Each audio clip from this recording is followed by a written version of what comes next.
আমার নাম সৃজানী। আমি একটি কবিতা বলবো। লিখেছেন কবি অপূর্ব দত্তের বাংলাটা। অ্যানুয়ালের রেজাল্ট হাতে বাড়ি ফিরল ছেলে। মা বলল কোন পেপারে কত নাম্বার পেলে? হিস্ট্রিতে মা 84, ম্যাথসে 90।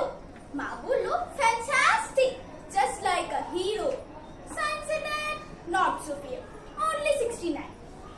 ইংরেজিতে 92, অল টুগেদার ফাইন।